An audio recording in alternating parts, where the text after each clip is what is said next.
बड़ी खबर चल रही है अभी मीडिया में कि सपा है उसमें टूट होने वाली है। जो भी पार्टी अपने कार्यकर्ताओं को सम्मान नहीं करे, कार्यकर्ताओं को टिकट नहीं देगी, टिकट को बेचेगी, उसके साथ यही असर होगा। मुस्लिम 20% वोट, वो वोट भी इनको नहीं मिलेगा। इस मुगलते पे न रहें।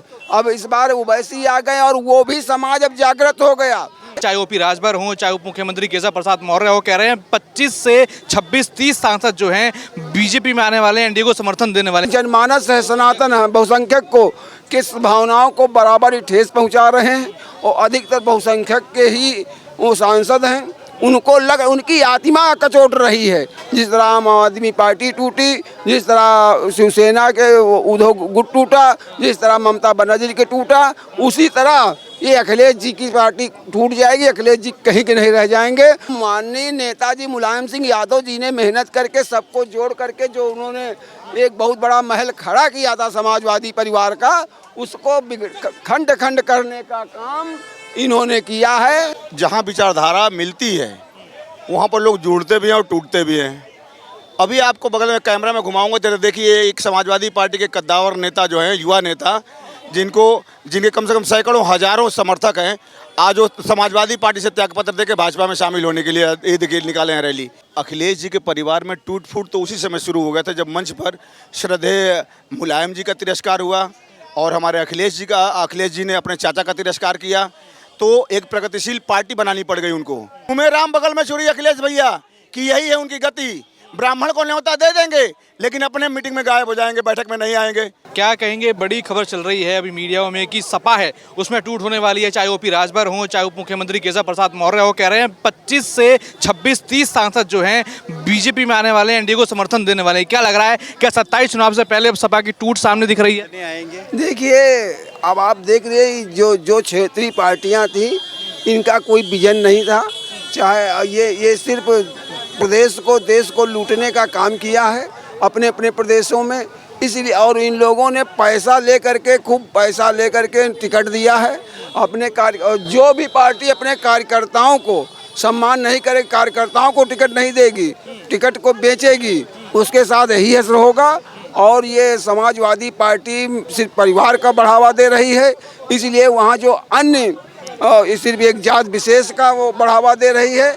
अभी देखिए जावेद, इनके एक राज्यसभा सदस्य क्या बोले, उस पर कुछ बोलना नहीं चाहती है कि एक 80% जो एक जनमानस है, सनातन है, बहुसंख्यक को किस भावनाओं को बराबर ही ठेस पहुंचा रहे हैं और अधिकतर बहुसंख्यक के ही वो सांसद हैं। उनको उनकी आत्मा कचोट रही है, वो टूट नहीं रहे हैं। उनकी आत्मा के आवाज़ के ऊपर वो समाजवादी पार्टी को छोड़ने को मजबूर हो रहे हैं। जिस तरह आम आदमी पार्टी टूटी, जिस तरह शिवसेना के उद्धव गुट टूटा, जिस तरह ममता बनर्जी के टूटा, उसी तरह ये अखिलेश जी की पार्टी टूट जाएगी। अखिलेश जी कहीं के नहीं रह जाएंगे।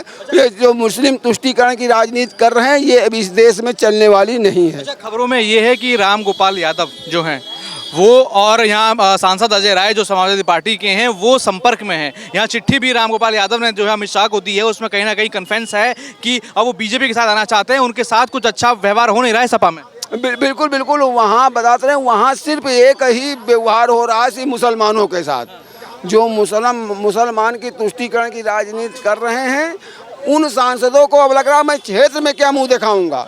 वो क्षेत्र में मुंह दिखाने लायक नहीं रहे। बहुसंख्यक समझाए उनको दौड़ा के वो ये लोग कोई काम कर नहीं रहे हैं, सिर्फ मुस्लिम तुष्टीकरण की राजनीति कर रहे हैं। चूँकि इनको 27 दिखाई पड़ रहा है कि हम मुस्लिम 20% वोट, वो वोट भी इनको नहीं मिलेगा। इस मुगलते पे न रहें। अब इस बार ओवैसी आ गए और वो भी समाज अब जागृत हो गया। अभी तक का नहीं, अब आप उनके एक गुलाम सरवर हैं। कई मौलानाओं के आप बैठों को देखिए, वो खुलेआम अपने समाज को जागृत कर रहे हैं कि कांग्रेस और समाजवादी पार्टी ने हमेशा मुसलमानों को छलने का काम किया, मुसलमानों को धोखा देने का काम किया। यहाँ पे समाजवादी पार्टी कह रही है भैया ये तो बीजेपी की बी टीम है, ओवैसी तो पैसा लेकर आए हैं बीजेपी से उत्तर प्रदेश में। उनको हर व्यक्ति, ओवैसी भी टीम है, निर्वाचन आयोग भी टीम है, सारे प्रशासनिक अधिकारी भी टीम है, और जो भी उनका वो वोट उनका है ही नहीं। वो तो माननीय नेताजी मुलायम सिंह यादव जी ने मेहनत करके सबको जोड़ करके जो उन्होंने एक बहुत बड़ा महल खड़ा किया था समाजवादी परिवार का, उसको खंड खंड करने का काम इन्होंने किया है। अखिलेश यादव संभाल नहीं पा रहे, ना पार्टी ना परिवार ना कुछ। आपको भैया हम बता दें, आप भी समाज में रहते हैं, हम भी समाज में रहते हैं। जिस घर के बाप ने खूब अकूत संपत्ति बना करके रख दी हो और उसका लड़का फिर अय्यासी ही करेगा, वो संपत्ति को बढ़ाएगा नहीं, उसको नाश करने का काम करेगा।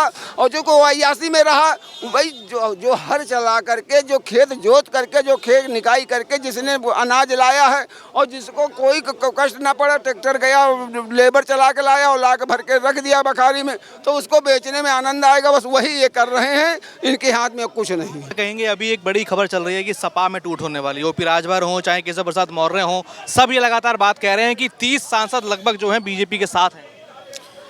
देखिए, अनुमान तो यही लगाया जा रहा है और जहाँ विचारधारा मिलती है वहाँ पर लोग जुड़ते भी हैं और टूटते भी हैं। अभी आपको बगल में कैमरा में घुमाऊंगा, जरा देखिए, एक समाजवादी पार्टी के कद्दावर नेता जो हैं, युवा नेता, जिनके कम से कम सैकड़ों हजारों समर्थक हैं, आज वो समाजवादी पार्टी से त्यागपत्र देकर भाजपा में शामिल होने के लिए ये देखिए निकाले हैं रैली। ये प्रमाण है सामने। भारतीय जनता पार्टी की जो विचारधारा है वो देश के प्रति है और भारतीय जनता पार्टी के एजेंडे में लिखा है कि राष्ट्र हित सर्वोपरि। जो राष्ट्र के हित में काम करेगा वो भारतीय जनता पार्टी के साथ है और वही भारतीय जनता पार्टी उसी मार्ग पर, उसी पथ पर, उसी विचारधारा के साथ है जो पंडित दीनदयाल जी से लेकर श्यामा प्रसाद मुखर्जी से लेकर श्रद्धेय अटल बिहारी वाजपेयी, इन लोगों की विचारधाराओं को फॉलोअप करते हुए, उसी का अनुसरण करते हुए आज मोदी जी, योगी जी और तमाम हमारे शीर्ष वरिष्ठ नेता और कार्यकर्ता उसी विचारधारा पर चल रहे हैं। क्या लग रहा है कि प्रोफेसर रामगोपाल यादव की बात हो रही है कि चिट्ठी एक अमित शाह को उन्होंने दी है जिसमें कहीं ना कहीं कुछ खुफिया जानकारी है कि एनडीए के साथ आना चाहते हैं, बीजेपी के साथ आना चाहते हैं। अब चाचा हैं वो अखिलेश यादव के, उनका कैसे मन उब गया समाजवादी पार्टी से अपने भतीजे से? देखिए, अखिलेश जी के परिवार में टूट फूट तो उसी समय शुरू हो गया था जब मंच पर श्रद्धेय मुलायम जी का तिरस्कार हुआ और हमारे अखिलेश जी ने अपने चाचा का तिरस्कार किया, तो एक प्रगतिशील पार्टी बनानी पड़ गई उनको। आपको याद होगा, प्रसपा नाम की शिवपाल जी की एक पार्टी बनी। ये परिवार की मनमुटाव, विचारधाराओं की भिन्नता को दर्शाता है। फिर किसी तरह से मान मोल करके फिर पैसा हुआ और मामला लड़ा गया चुनाव अगला। तो वही मनमुटाव जो बढ़ा था, उसके बाद अपर्णा जी के पति जी का जो असामयिक मृत्यु हो जाना, निधन हो जाना, और तो परिवार में टूट फूट चल रहा है। और पूरा जो उन लोगों का अनुमान है, जो कहना है कि समाजवादी पार्टी टूट फूट के कगार पर है, भारतीय जनता पार्टी में आने का जो संभावना बताई जा रही है वो बिल्कुल सही है, बिल्कुल सही है। अखिलेश यादव फेल रहे, अभी तो सत्ता हाथ में नहीं है, लग रहा है पार्टी भी हाथ से जाने वाली है, परिवार भी टूटा हुआ है। अखिलेश भैया के पास था क्या? पिताजी की विरासत थी। पिताजी की विरासत पर पिताजी के बनाए हुए पार्टी को उन्होंने बनी बनाई खीर, पकी पकाई खीर मुख्यमंत्री बना दिए गए। अपनी जीत पर नहीं पापा और कोई नहीं बनेगा, मैं ही मुख्यमंत्री बनूंगा, नहीं पापा और कोई नहीं, मैं ही राष्ट्रीय अध्यक्ष बनूंगा। इसलिए पापा ने इनकी बात को माना और मुलायम सिंह जी अपने आंखों में आंसू भर के बोले हैं मंच पर कि बेटा कम से कम मेरा सम्मान तो रख लो, तिरस्कार न करो। चाचा ने कहा कि भतीजे अखिलेश जी मेरा तिरस्कार न करो, मंच पर कम से कम पब्लिक के सामने मेरा सम्मान तो रखो। उसको भी अखिलेश जी नहीं माने। तो उसी का ऐसा परिणाम है, राम जी का न्योता ठुकराए, उसी का परिणाम है सत्ता से दूर रहे। राम जी का दर्शन करने नहीं गए अयोध्या धाम, उसी का परिणाम है सनातन का विरोध करना, उसी का परिणाम है सत्ता से दूर होना, और उसी का परिणाम है कि परिवार में टूट फूट होना और उनके करीबी से करीबी नेता, विधायक और जो भी उनके पदाधिकारी हैं उनसे छिटकते जा रहे हैं। अखिलेश यादव का कहना है कि यहाँ पे एनडीए और बीजेपी में टूट है, इसलिए मुद्दा भटकाने के लिए ऐसे आरोप लगाए जा रहे हैं। देखिए, आरोप लगाने वाले तो इस सीट का बंटवारा एनडीए आपस में नहीं कर पा रहे। कयास वही लोग लगाते हैं जिनके मन में डर होता है। एनडीए में कोई टूट फूट नहीं है। एनडीए तो जहां सरकार, जिस प्रदेश में सरकार नहीं बनती है, एनडीए की सरकार बन जाती है।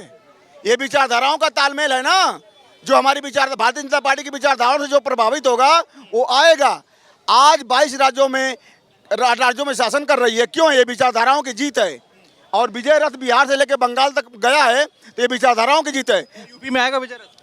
कह तो रहा हूँ कि विजय रथ का ये डंका, ये गर्जना योगी आदित्यनाथ जी के नेतृत्व में, मोदी जी के नेतृत्व में। अखिलेश यादव का कहना है कि अगर यहाँ पर भी अगर बीजेपी यूपी में जीत गई फिर तो देश में चुनाव होना ही बंद हो जाएगा। हम बिल्कुल सही कह रहे हैं। आखिरी चुनाव है देश का। अरे आखिरी चुनाव नहीं, अगर उत्तर प्रदेश की जीत होती है तो जनादेश साबित कर देता है कि विपक्ष मतलब कुछ नहीं।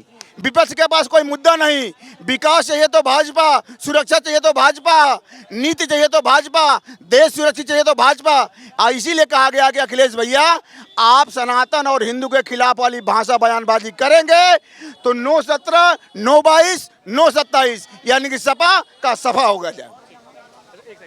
अच्छा, अखिलेश यादव अभी ब्राह्मणों का एक बड़ा सम्मेलन कर रहे हैं, जानेश्वर मिश्र पार्क है, वहाँ पे एक बड़ा सम्मेलन करने वाले हैं, ब्राह्मणों के सम्मान की बात कर रहे हैं। क्या लग रहा है, जाएंगे ब्राह्मण? देखिए, अब तक ब्राह्मणों का तिरस्कार करते रहे, अब उनको जब आदमी के पैरों से जमीन हटने लगती है, चाहे एक सामान्य आदमी हो चाहे अखिलेश जी हो, जब उनको लगा कि राजनीति के पटल पर मेरा खत्म हो रहा है तो वो ब्राह्मणों के शरण में जा रहे हैं। अभी कुछ दिन बाद आप ही जैसे पत्रकार पूछने आएंगे कि अखिलेश जी राम जी का दर्शन करने जाने की तैयारी कर रहे हैं। वो सारा काम करेंगे जो करना चाहिए था बहुत पहले, लेकिन वो सब कुछ खोने के बाद करना चाह रहे हैं। यही उनकी भूल है और यही भूल भारी पड़ेगी 27 में। आरोप है कि अभी कुछ हाल ही में एक सम्मेलन अपने ऑफिस में उन्होंने ब्राह्मणों का रखा था, अखिलेश यादव ने सबको बुलाया न्योता दे देकर, लेकिन खुद नहीं गए। हाँ, ब्राह्मणों का सम्मान था, जय परशुराम के नारे लग रहे थे, अखिलेश यादव नहीं दिख रहे। मुंह में राम बगल में छुरी, मुंह में राम बगल में छुरी अखिलेश भैया कि यही है उनकी गति। ब्राह्मण को न्योता दे देंगे लेकिन अपने मीटिंग में गायब हो जाएंगे, बैठक में नहीं आएंगे।